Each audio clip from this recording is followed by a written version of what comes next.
Welcome aboard the Seatbelt Sign podcast. We've been cleared for takeoff. All right, everybody, back for another episode. Today we're talking to HoosierBoom on TikTok. Pretty sick videos. I love all the stuff, man. You refueling planes. You're in a KC135, right?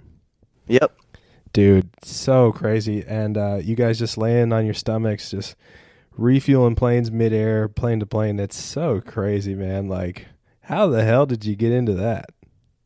Honestly, so a lot of Guard Reserve units throughout the States, and a lot of people don't know that, but so I just end up joining the Air Force Reserves out of Grissom Air Reserve Base in Indiana. I'm originally from the Chicago area, so like reserves work is more like if you're more, it's not really state based because that's Guard, right? But reserve is more regional. So a lot of people from the Chicago area, if they want to join the reserves, they'll join they'll end up over in Indiana. So my dad was actually stationed at Grissom from like 2011 until he retired about, I think like 3 years ago. But he was active duty Navy. I was a Navy brat growing up. To keep it short, basically I was just stationed there because I was a college kid and I was broke and I just needed to get some funding. So I joined the Air Force. Yeah, my dad told me, he's like, why don't you join the Air Force? I'm like, sure, dude. The first job was Aircrew flight equipment. And I don't know if you're ever familiar with that job specifically. No. Okay, so it's a very mundane job. People like it because it's easy and cush, but from a heavy world or like, tanker, like heavy craft, it's just pretty mundane. So if you fly commercial and you go ahead and look at the little emergency card and it has like all the life rafts and the oxygen and like life preservers, that was my job. Terrain. Pull up. Hey, everybody, quick disclaimer on this episode. A few different times the Wi-Fi connection kind of got dropped on us. So you might hear like a little hang up there, but bear with me. Still figuring out all this audio crap. All right, let's get back to it. So basically we would inspect, maintain, and like load and unload survival equipment and aircrew equipment too. So we work with like helmets and all other stuff. But for a tanker world, like it's pretty boring. Nobody ever uses our equipment other than a quick don.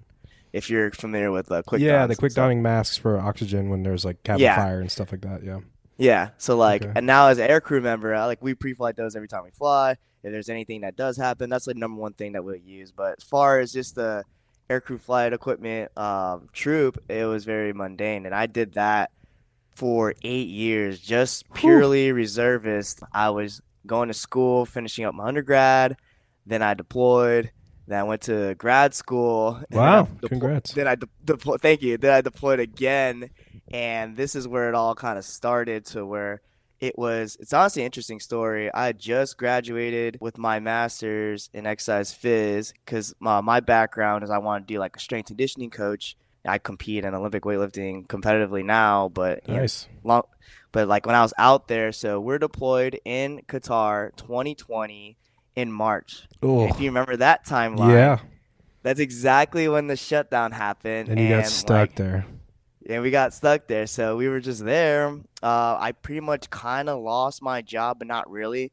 So I worked at a F-45. I don't know if you're familiar with that. No clue, bro. No clue. It's just like a fitness, like if you know what an Orange Theory is. Oh, okay, like, yeah. So it's like basically like Orange Theory, but it's more circuit-based training. So I was like a general manager there. All this other stuff happened. I just graduated with my master's, and then all of a sudden, boom! It shuts down. I lose my head trainer position to now just a floor trainer, which honestly is a big difference in pay. Mm-hmm. And I didn't know like if gyms weren't opening, things were closed. I was kind of at a loss, and I was deployed in Qatar, and it was just kind of weird. And one of our booms on base just came up to me because they'd always see me training outside, and then soon they were like, "Hey, why don't you be a boom?" I'm like, "Dude, there's no way." I had no aviation background, I had no idea about it. I was a Navy brat growing up, and I was like, I don't know, like, I mean that just looks scary. I can't do that. There's no way. Well, that's a perfect time to pause real quick. All right, so you're HoosierBoom on TikTok. You got a boatload of followers, pretty popular. Your videos are super cool. So you're a boom operator, which means you're controlling this little tube that comes out of the back of your KC135. You're refueling all types of aircraft.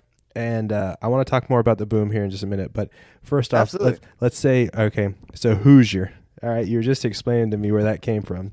Tell me, what does Yeah. Hoosier mean?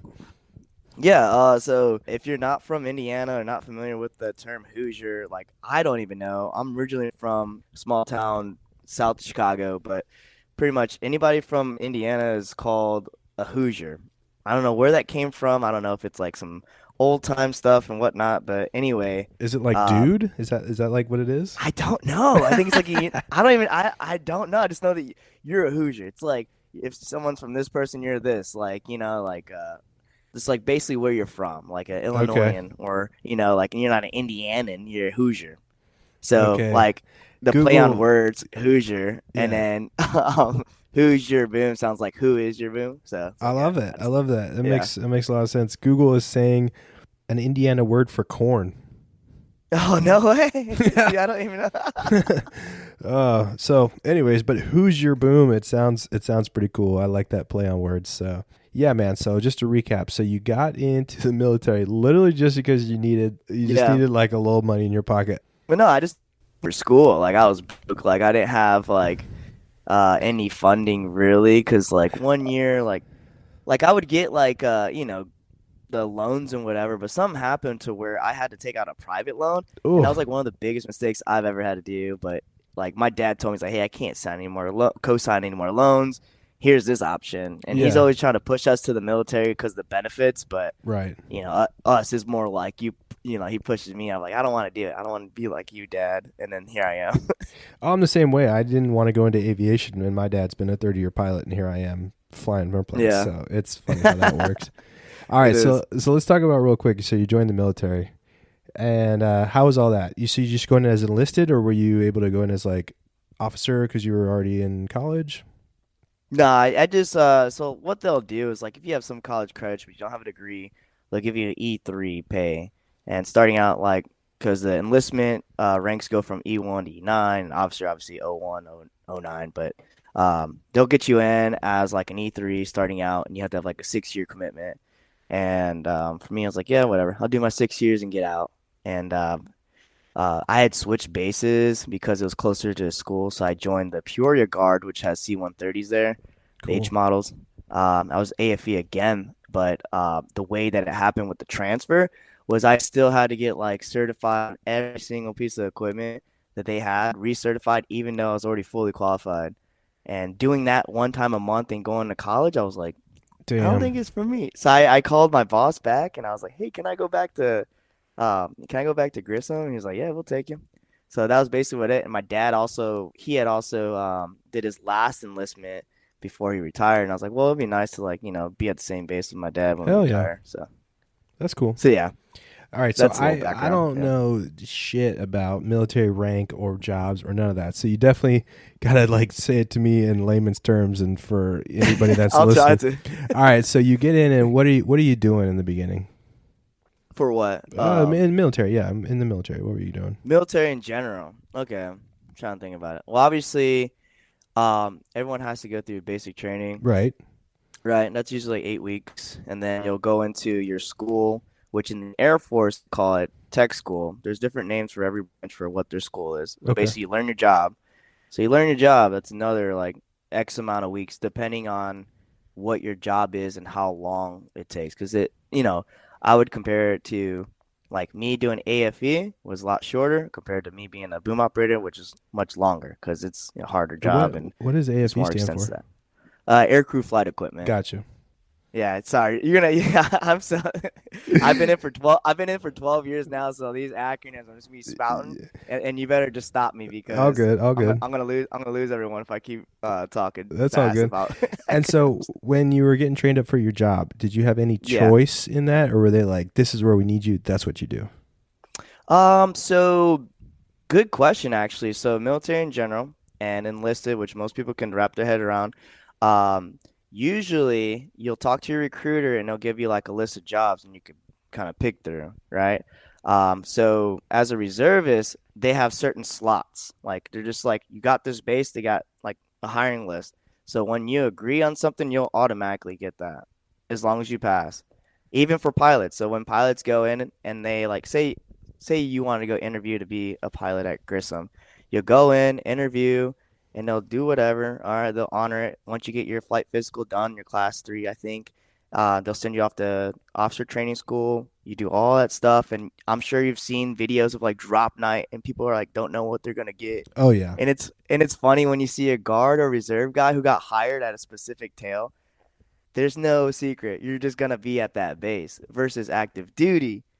That's totally different from officer side and enlisted. So like enlisted, you could show up with a job that you think you're gonna have, and you'll like graduate and like mid like basic training, like all right, this is your new job. Or active duty wise, pilot. Let's think about pilots, right? You go and do all your shit. You fly and you're doing the best. So obviously the best pilots are gonna get like T-38s, and then once you go into T-38, your chances are to be more of a fighter, right? Yeah. So Yeah. so you're automatically just gonna like after you're doing T6s, which just a funny story with pilot training in general because I know so much just because I fly with so many pilots. Yeah. Yeah, so I feel like I've been through it and I haven't at all, but it's pretty funny. But yeah, basically like those guys don't know when that drop night, that's truly like for them active duty. But guard and reserve, when you're hired to a specific, then you actually choose. Okay, that's cool. That's cool. So what'd you choose? For me was I was, in the very beginning, the initial one, I just chose the first job that can give me the basic training because all I want to do is get back to school. I see. So I told my dad, I was like, hey, I had all these jobs come up. It was like crew chief, E&E, like, security forces, aircrew flight equipment. My dad is maintenance E&E. He's like, I don't want you working in my shop. And he's like, well, like, he's like, if you don't really, like, he didn't really know about my interest of being in the military. He's like, well, aircrew flight equipment seems pretty chill. Well, why don't you do that? I like a lot of people just think, you don't really do much. But I was like, all right, cool. So Perfect. that's why I did it. But no offense to any aircrew flight equipment people who may listen, I absolutely hated it.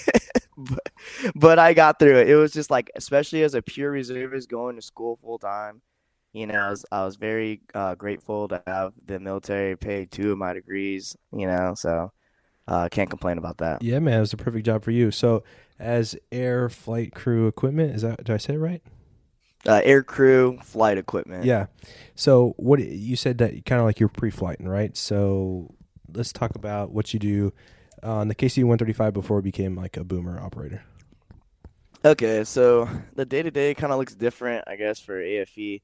We'll have like sets of equipment that's configured on the aircraft, and that just stays on there. And we'll swap them out every so often, and they have like certain due dates. So basically, we'll do as an entire shop, we'll like kind of like divvy up all the things to like inspect all the equipment. It's like, all right, we have life rafts over here.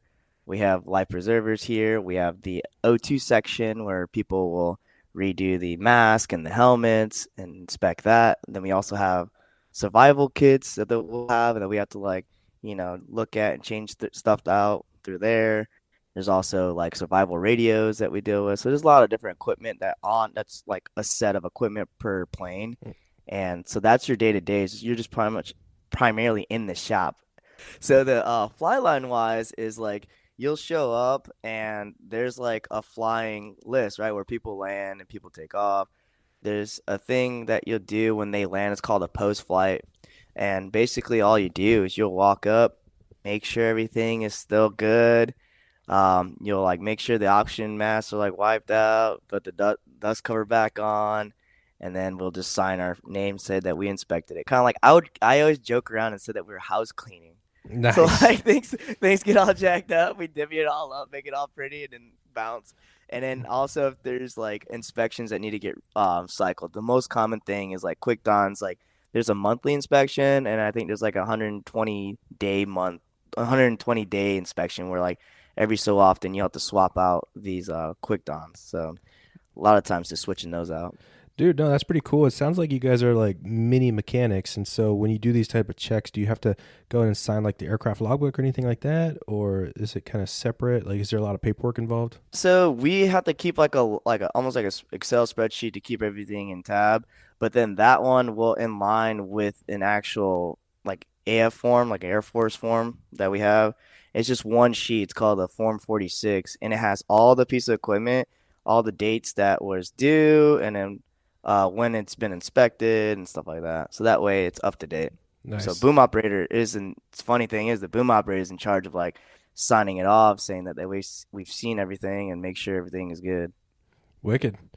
All right, so you've been doing that for a while, and you mentioned that you're going to school, and then 2020 hits, and you got royally screwed by COVID. It's funny, my brother-in-law is also.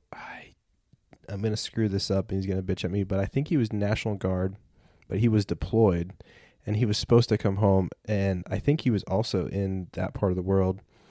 So he got stuck over there for like 340 days or something when his deployment was supposed to be for like, I don't know, 90 days or whatever. Oh, yeah, that sucks. Yeah.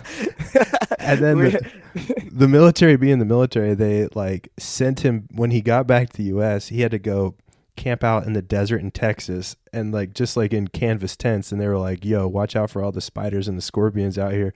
And he was like, great, COVID didn't kill me, but I might like get bit in the middle of the night. And they had to go quarantine there for like 3 weeks before they could finally come home. Yeah, I remember doing that. I remember quarantining 2 weeks before we left, and then 2 weeks when we got back. I was like the last set of people that came in before they actually created this whole space where those trailers in Qatar just on the side there. It was like they just put a whole fence there and brought all the new people had to quarantine, and it was like the wild, wild west. People were freaking out. Like, dude, you can't go by you're like, and these guys like facial hair growing out, and like they're in line getting tested, like their temperature checked and getting food, and it was so wild. I feel bad for y'all because one of my college buddies, he's a army paratrooper, and he was stuck in Italy all throughout the time, and he was like, dude, it was like the best vacation I've had in my life. He was like, I met all these women, I was going out having drinks and whatnot. He was like, dude, I didn't want to come home. So the difference Yeah, is, it depends on where you're at for sure. It's For like sure. if you can get lucky or not. Like we always pray that every year that we don't go to the same spot that we always do. So yeah, maybe we go to Greece this year, or maybe we go to Germany. Hell yeah. But it's always the same sandbox every time. Dude, oh man. All right, so time has passed, and you get this wild idea from a friend of yours to go be a boom operator. And so let's start. The next day you wake up. What steps are you taking, and how do you go about getting into that lifestyle? Yeah, absolutely. So it's kind of a long process, but if you're like dedicated and you want to do it, it's like so possible. A lot of people will like, I'm not gonna lie, on TikTok, I get so many messages from kids who are like inspired by my videos, and I don't like talking like, oh, look at me, but it's kind of cool that like there is a lot of interest, right? Dude, your videos are pretty badass because that's a very niche thing in the military that we don't really get to see behind the curtain. So I applaud you for throwing it up there because I love seeing them, bro. Thanks, man. I appreciate that. Honestly, I just got inspired because I saw another boom do it. I was like, I could do this, and I just started filming it, and just it took like one video, and it got like 1 million views in a day, and then like all of a sudden, that's how it exploded, really. One But video I remember from way back, some boom operator, he's talking to some, I think it was a fighter jet, doing some midair fueling, and he's talking about Chick-fil-A sauce. I already know it. I already know You it. know That's that the one? famous one. Bro, Yeah. was that so? That wasn't you? No, it wasn't Okay, me. okay. I was about to say, holy shit! If I'm talking to Chick-fil-A sauce guy, oh man, that's what an honor. No, yeah, that's a KC-10 if you couldn't tell. Okay, The window is huge. The rotovators are a little different, like the little wings on the boom that's what they're itself. called. Okay, rudder vaders, cool. Yeah, rotovators, yeah. So it's just funny. It's really cool. It's a classic for sure. Hell yeah, hell yeah. All right, so back to your story. So, you're getting into it. You're getting all these inspiring calls from kids, and so what were like your first steps to kind of get into that Yeah, position?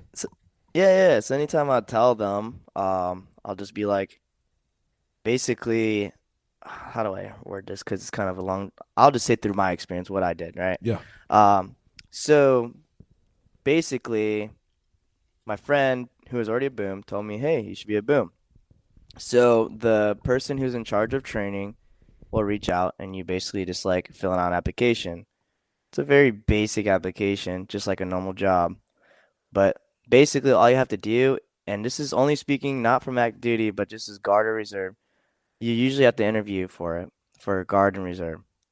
So basically, it was just an interview. So since I'm in the military, I had to wear my blues, like very formal, wear all your dress blue stuff, and they'll ask you through the ringer of everything. And it could be something as so informal, like, hey, what do you like to do? Do you like to drink? What kind of bourbon you like? Um, what if we're on the road and this happens? What would you do? They're really just trying to get to know you. Like they want someone they could trust, but Yeah. then like they really just want to know we're gonna spend a lot of time with you. We want to make sure that you're cool. So let me stop you really quick because that's an interesting point you bring up. I'm, as a pilot, I've been to some job fairs and there's a lot of, what is the word for it? Customs and Border Patrol pilots, right? And they fly a variety of missions. But one of the things that kind of deterred me from going that route is specifically you have to do like a polygraph test. And I heard that it's not just like, have you ever smoked weed in your life? Like that's a whatever kind of question. But to the point where like, because I got a lot of family in the military and they were like, dude, that polygraph test and that whole background check is pretty weird to the extent where they're even like, what kind of porn do you watch? Like all this weird shit. And it's like, dude, what? Like, I hear they ask some crazy questions. Did you have to go through anything like that or not that bad? So I did have a weird long process because with the boom operator specifically, we have to have a top secret clearance, Yeah. and just only because it's more of like a need to know. If we're going in and flying a plane that nobody knows that exists, we got to know about it. Right. So basically, yeah. So the top secret was during COVID. I got super lucky because I guess all the regular secret, top secret clearances, stuff like that, like a person just shows up at your job or whatever, and you just like you go, they interview you, and it could be more than one time, and you literally have to put like from the past like 10 years, I think, like every single job that you did, every single person's phone number, and they will call every single person. Wow. Every single one, because they all called back and were like, hey, so and so was asking about you, blah, blah, blah, blah. I'm like, oh, yeah, sorry, it's from my clearance, blah, blah, blah. But it didn't really take that long. And usually, if you're off the street, meaning you weren't a prior in the military, if you're off the street, it's a little longer process. If you're already in, and since I was aircrew flight equipment, I already had a secret clearance, which is very common in like pretty much any job that you have in the Air Force, so you probably have a secret. So going from a secret to a top secret is less of a, I see. haggle. Okay. But like for me, I had like a Zoom meeting because it was during COVID, and I think it was during the summertime, and I think it got approved. So it took about 6, but they literally asked every single question.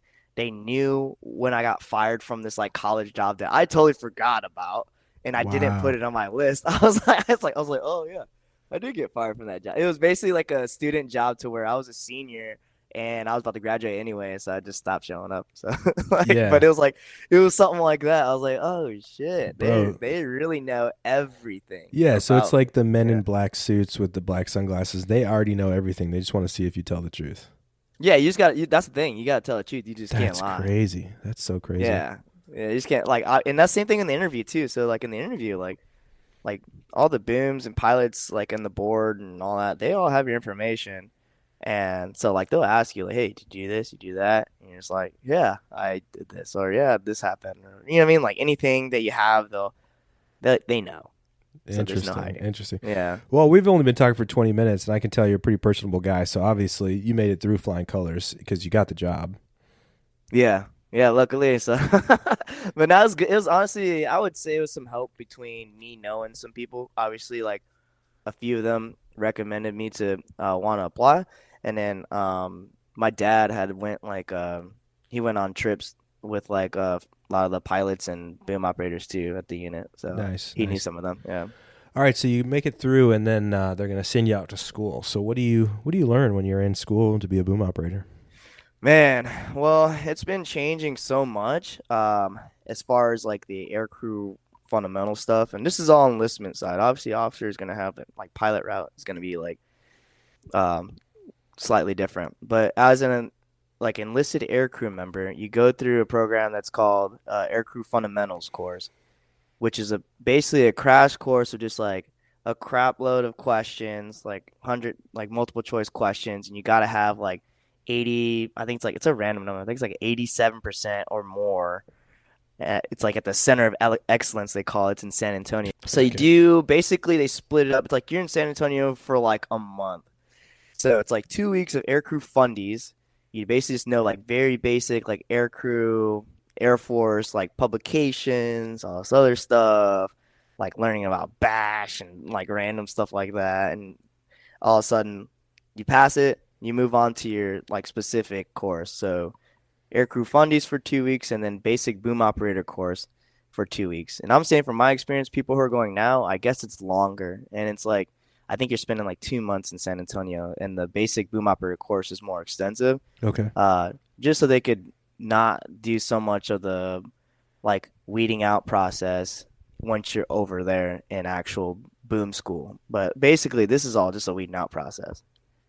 So you learn a little bit about like very basic stuff about terps, very basic stuff like weight and balance, Okay. very basic stuff just like knowing about cargo and stuff like that. But they don't really actually get into the nitty gritty of your job, obviously. So that was my process. It was 2 weeks and 2 weeks. Honestly, I had a really ton, so much fun.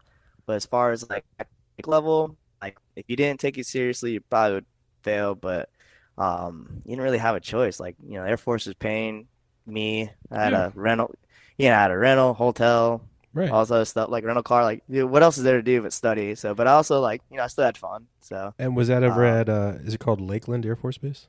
Lackland, yeah. Lackland, yeah, Lackland.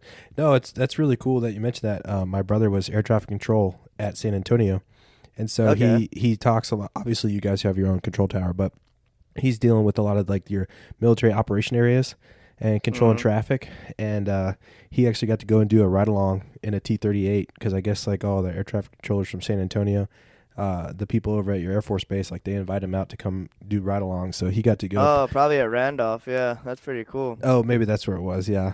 And yeah, he got to put on a flight suit, all that shit. And the pilot was like, "I'm gonna try to make you puke, man," and he almost Yeah, did. yeah. No, I'm jealous. Like, not to ramble too much, but like we'll do business efforts with like some fighters. So basically, if a fighter unit needs training and we need training, we'll link up for about a week or two, and we'll just do refueling. Right? They need practice, we need practice, and then sometimes out of those business efforts, we get like ride-alongs too. Like a lot of booms have stories about being in the back of the F-16 and like getting to go up there and stuff. Obviously, it needs to be a two-seater, right? That's Like you can't sick. yeah, you can do it That's right so along an sick. F-35. But yeah, like that's one of my goals. I still haven't done it yet, but we've heard like awesome stories. Like the old heads from our unit will say like one of my boom operators. She was in the back seat of an F-16 while refueling our tanker, and it was our buddy who was like refueling us. It's like Oh, it's like that's it's so so cool. cool. I That's know. so sick. I know. I know. All right, But so yeah. you get through the basic stuff, the weeding out Yeah. process, and now you're getting into the nitty gritty, the cool shit about what it is to be a boom operator. So whatever you can disclose, let's talk about that. Sure. I can't, it's been, because I was in 2021, so it was still like post COVID. We wore masks. Things were delayed a little bit. Like I remember not having class for an entire month, and we all grew out beards, but we're still getting paid. We're just playing golf for Hell yeah, dude. They're just growing beards and playing golf and That's drinking. awesome. But yeah, obviously still studying. But yeah, so basically how they do it is that you'll have you have like a civic like called CAE. I honestly forget the acronym on that, but it doesn't even matter. But basically, it's like the sim portion, and then you have a flight line portion. Okay. So the sim portion is all these retired, like super experienced, like booms in the past, and like full of knowledge, like 20 plus years. You'll learn basically a lot of more academic, more slides, more PowerPoint based stuff on top of like your sims. And I think we have like a total, I think it's like maybe 14, 17. I can't remember, but it's a lot of sims that you'll do. Okay. And for the boom, it's pretty cool. It's called a Baust. Pretty much just like a metal box, and it literally has the exact replica of like the boom pod and like the 360 degrees like cameras on like the bottom. So Yeah. when you look through, like it looks freaking awesome. It doesn't move like an actual like regular like pilot sim where like moves and all that stuff, Okay. but it feels like that. It's like when we're turning, it feels like we're turning, but we're not actually moving, just the cameras. But I will say, yeah, you get through that stuff. You do all the sims. Um, the sims were like very tough because every profile that you get will be like some type of like emergency like thing or any like yeah, anything that we need to do for emergency checklist, anything like that. So we'll have to like think fast and like react and do stuff because that's the time to actually do it. And Yeah. when we do it actually in like when you're all like trained up and just doing like out in the field.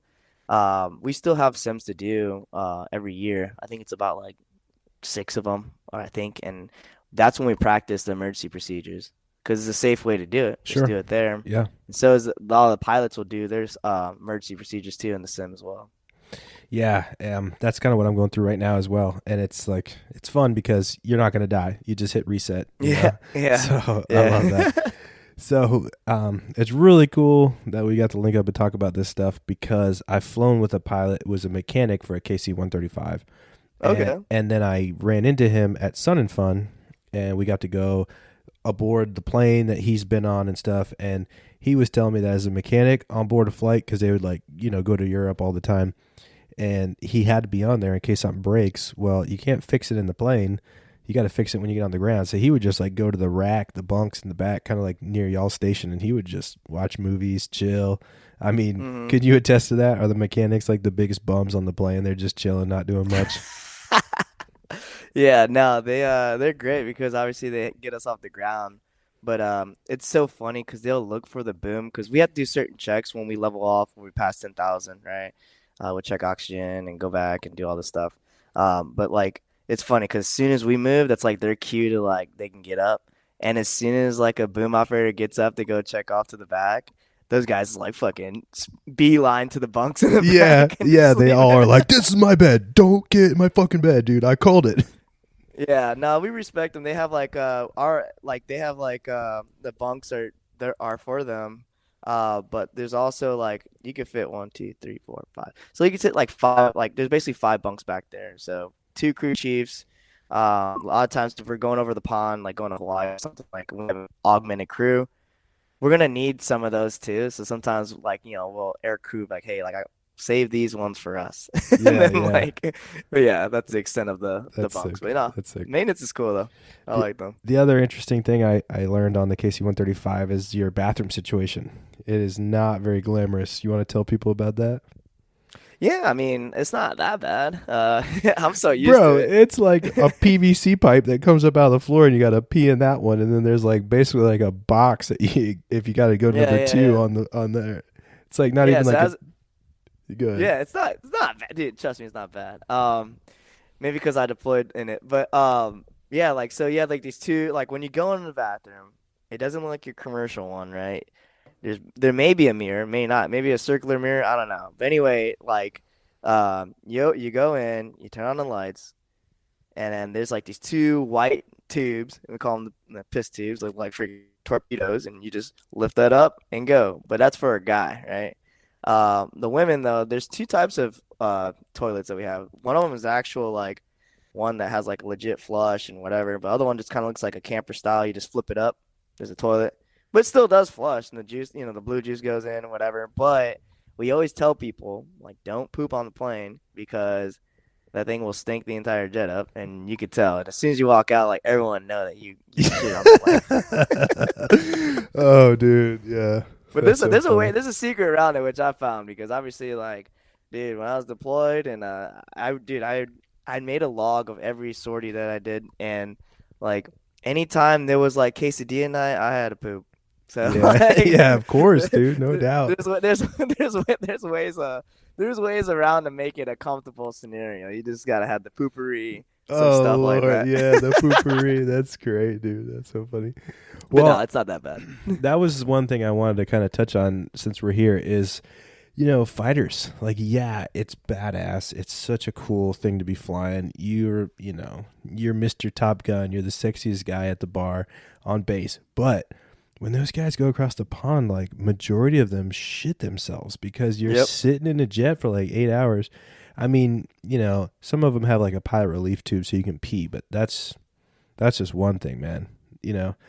I think now in my mid 30s, I would definitely take a heavy or like a transport category over a fighter, just because, like, dude, Yeah, it's a young man. It's a young man's game. Well, also, it's just like, dude, like people don't realize like all the planning that goes into like the fighters and bombers too.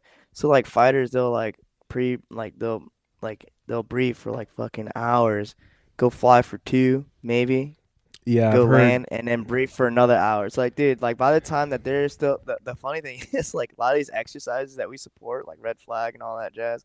Like we go up, go refuel those guys, we land, we're already on the ground drinking. Yeah, Like I've heard for those guys are still every 1 hour that they fly, it's 3 hours of debrief. pretty much. I don't know the extent of it, but I know it's very extensive. And And I'll tell you, so man, as a pilot myself, like I would rather be, put that thing in park, put the control lock on, turn it off. Let's go have a beer. Like I want to be done. yeah, no, it's great. I like the lifestyle of heavies for sure, and tankers too, because we're very specific mission, so we don't really do a lot of different ones. I mean, we can support like AE, which is aeromedical, like Aeromed, and then also like we could do like cargo missions and whatnot. But obviously we're made for one thing, is to offload gas. Yeah. So So once we get that, then we're done. talking about that, so like, and obviously anything that we can't talk about, let's not talk about. But you have so much fuel on board, and that's something that as pilots we're always thinking about is how much gas, right? And gas is actually the thing that weighs the most in the plane. If you're on like a commercial airliner, people are always like, well, what the fuck does it matter if I put my bag below in the underbelly of the plane versus if I put it in the overhead? It's like, yeah, you're right. That doesn't make much of a difference. What we really care about is our fuel. So you guys have so much fuel on board, not only to get you to Europe or get you to Hawaii, but also that you can share the fuel. So every time that you're offloading gas to another plane, are you then like relaying it back to the pilots? Like, how does all that work, and how much are you allowed to give away and all that kind of stuff? Dude, it's a beautiful thing, man. This thing is meant to have so many like workarounds and whatnot. So to explain it, and maybe commercial like planes may have similar stuff, but like the way that we store our fuel can all be transferred, gravity transferred, and transferred through like pumps, like boost pumps. So to paint a picture, imagine just a skeleton of like little like of a plane, right? You have tanks in the wings, you have tanks all throughout the fuselage and the body there too. So we're able to basically anytime we're trying to offload gas, we put it in the aft body, aft we put it in the back. So there's a Right. big old tank in the back, and that goes straight in line with the boom that we offload. So the co-pilot is basically has a huge job in managing the fuel system. Anytime weight and balance, like they're the ones who are distributing the gas. We have a fuel panel in the front, which we could transfer gas, we could gravity transfer here, like basically anything to control the weight and balance. They have it right there, right in front of in the cockpit. So they'll like push all these buttons to like transfer the gas and whatnot, and pretty much it. And they're the ones who tell us how much gas they got offload, Okay. because we don't have a transfer number in the back of our boom pod, which I wish they would have for us. It would make sense, right?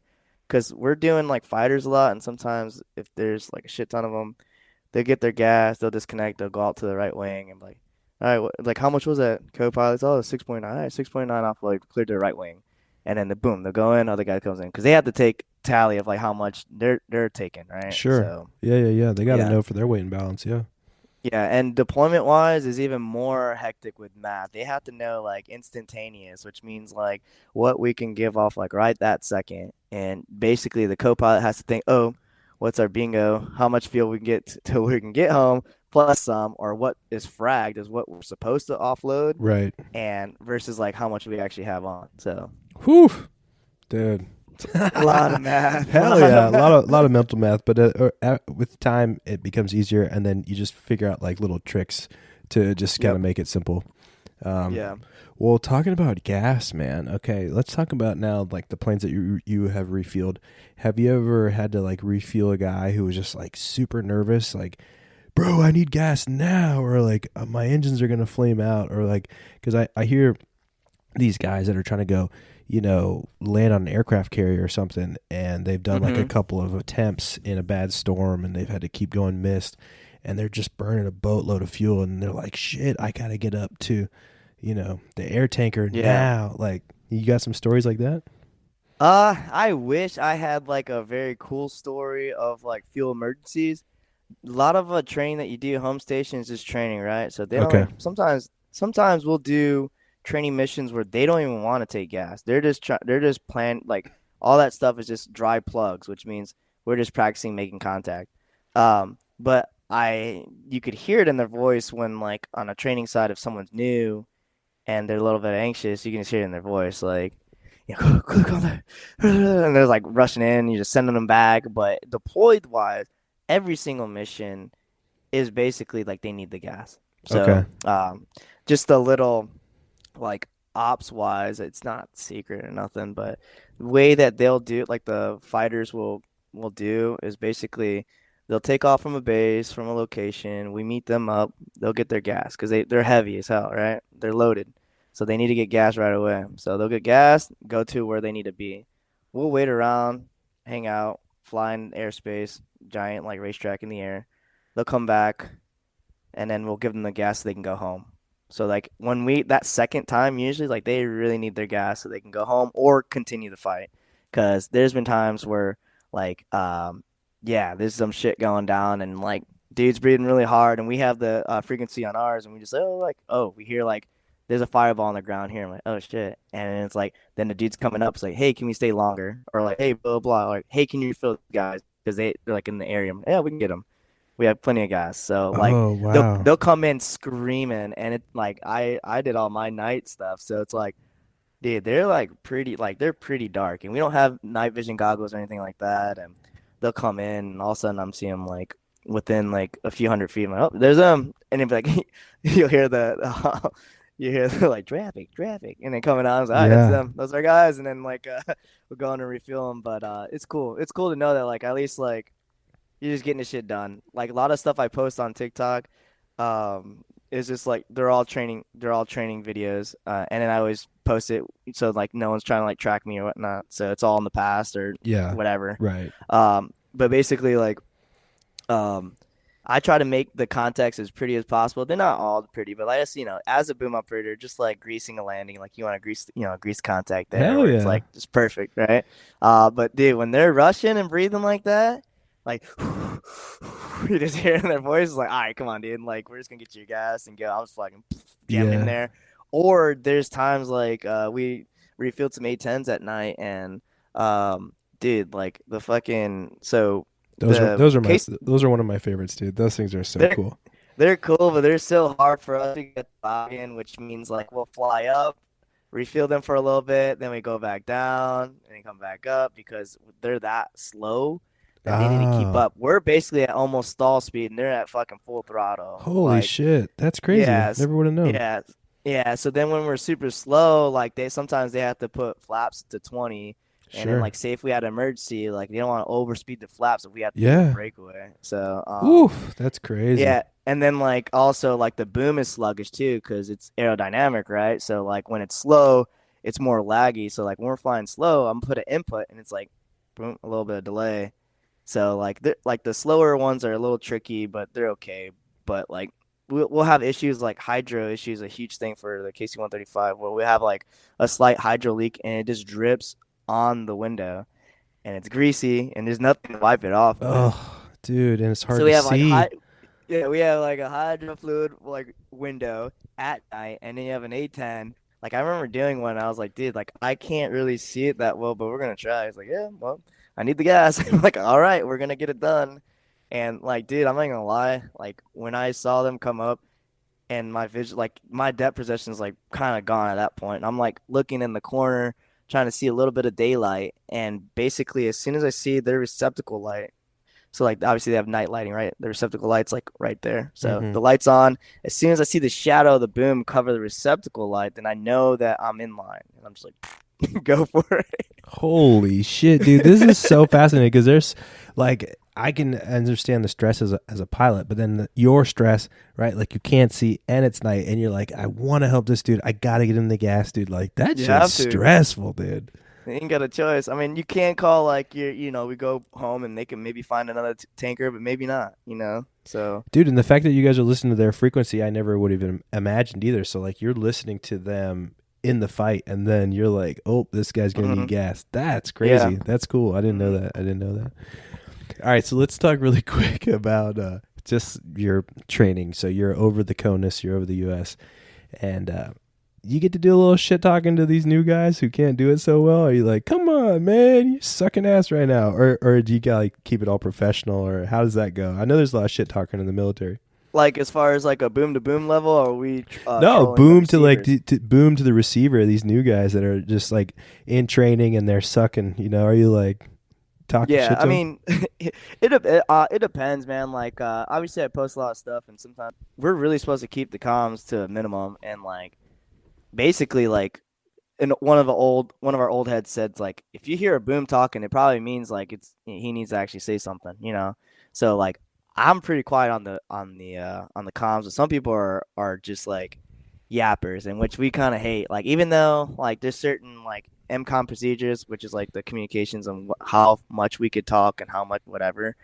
Um, like there's rules that we need to set by, right? And if you're just blogging up the damn radios, it's like basically just as annoying as a motherfucker meowing on fucking guard, you Oh, know? Like dude, I think that we hate shit's that so retarded. much, dude. It's so retarded. Whoever started that shit, fuck off. Yeah, Yes, so yeah. like, Say more with less. I think is yeah, the mantra. dude, Say more with yeah. So less. basically, like, dude, now we'll give him some shit. I'm like, a lot of times I'll just give him corrections. Like, now that I've become more experienced now, I just got through instructor school like a few months back. Congrats, buddy. That's Thank awesome. you, thank you, thank you. Yeah, so like, basically, we have a new guy coming up, and they're struggling a bit. We'll just give them some feedback. Hey, like, you're trending low. Like, hey, like next time, like at this feet, just like, go slow this way, blah blah blah. Like, because this is a common thing for them is like a lot of it's just their power control. Like, it depends if they're a heavy or a fighter, but a lot of times, like, there's a bow wave, and a bow wave means the pressure between the two aircraft. So if they're coming in, if a fighter is coming in fast, all that air pressure between us two is fighting it off for them to get through. So once they're in the contact position and they don't adjust their power, they're gonna coming straight at us and crush our ice shield. The ice shield is the grace thing, the outer tube of the boom. Okay. So that's happened before. You've had mishaps with the KC-46 and all that, and that's a whole nother story. I can go Oof. ramble on. That's crazy, They got man. they got their own problems to figure out, and I think it's because and I can't say too much because that's We'll what I'm leave it dogging. there. No We'll leave one. it there. Yeah, That's it. yeah. That's it. We're good. Yeah, but like no, like so like a lot of times with the receivers, they just have no control, and I get it. I know it's hard. I see the B-50, like a big aircraft. It's so funny because at broad daylight, I could literally see them. I could see their name tape. We're that close. Like, Wow. I see them just like fucking going boom, boom, boom on the yoke just to fly straight. And Yeah. I'm like, dude, I know it's hard. It's got with 8 engines. Like, dude, hell no. Like, that's Shit. got to be so hard. And they have to wear helmets, unfortunately, because like anytime critical phases of flight with some of those guys, they have to have all their gear on. But yeah, I'm just in a headset chilling back there. Uh, So but yeah, like go yeah, ahead, go ahead. man. I was just gonna ask, man. So you guys get to lay on your belly. If anybody needs to watch, go to HoosierBoom on TikTok, and you can check out all these dope videos that you've been posting. So I mean, it's like a fairly relaxed position, right? Like at least you're not sitting in like a hunched over position or something. Like you get to lay down, which is pretty cool.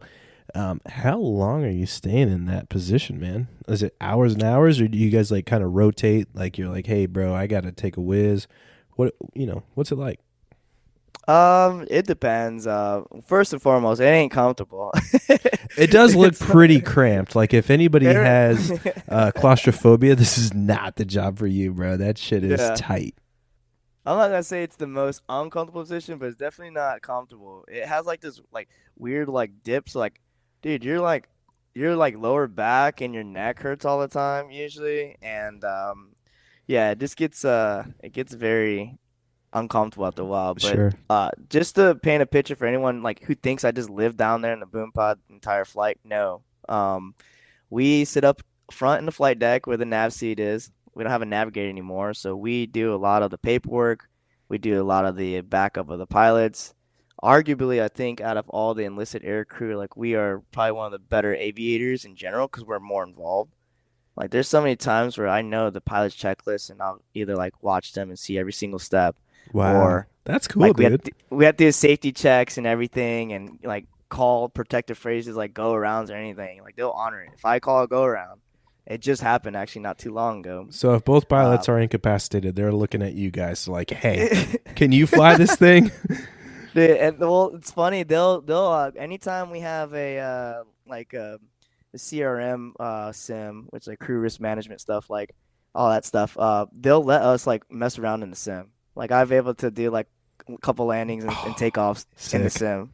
Yeah, so it's fun. I mean, obviously, like you're the co-pilot's doing all this stuff, right?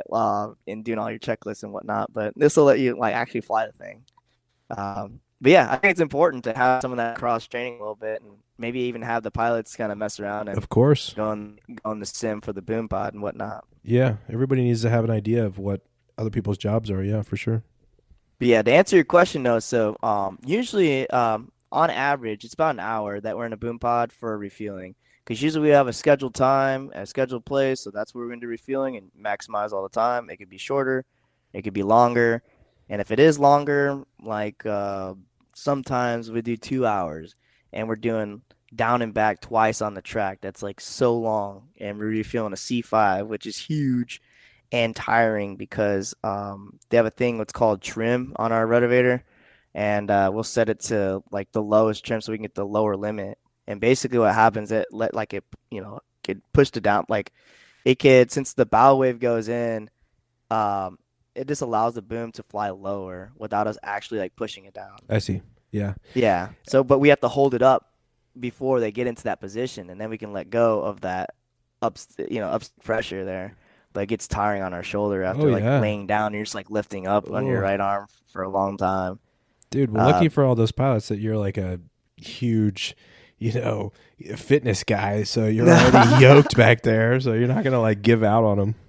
Nah, dude, you got the littlest girls that can do it too. But like, we'll switch out. Like if we're doing like a C-17 or a C-5, like we'll swap out to break it up because it can get exhausting. And honestly, like they have to honor it. Say if you're the only boom and I have to go pee, I'll just stow the boom. Yeah. Tell the receiver to hold 100 feet and go pee. Come back. I've done it before. Oh, sick! That's cool. Dude, I was like, all right, Tom. I was like, I gotta pee. I can't hold it any longer. You guys back out to a safe area.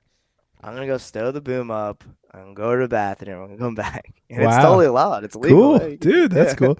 Yeah, like in these little planes that I fly, we have a pilot relief tube, and it's literally just a tube with a funnel on the top of it, and you whiz in it, and it goes right out the belly of the plane, right out into the air. So I didn't know if you guys had something like that kind of in your boom position. There is like I don't know what it's for, but it's like a gee whiz fact. But there's like a little hole in the bottom of the boom pod, and I think it's some type of air relief thing.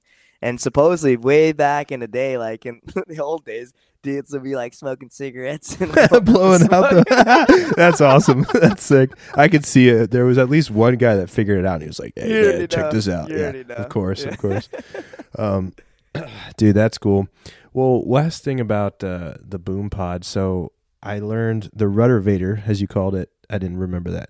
It has like this texture on the wings, right? And isn't that some people are like, oh, the paint's all fucked up. And it's like, no. That was by design. No, you're thinking of the, so it's on the actual boom. It's kind of like a graphite, like whatever, like material on it. Okay. It's basic just to make it fly faster. Because we used to have like a regular speed, like a standard speed boom. And then we have a high speed boom. Fleet wide, I think it's all high speed booms.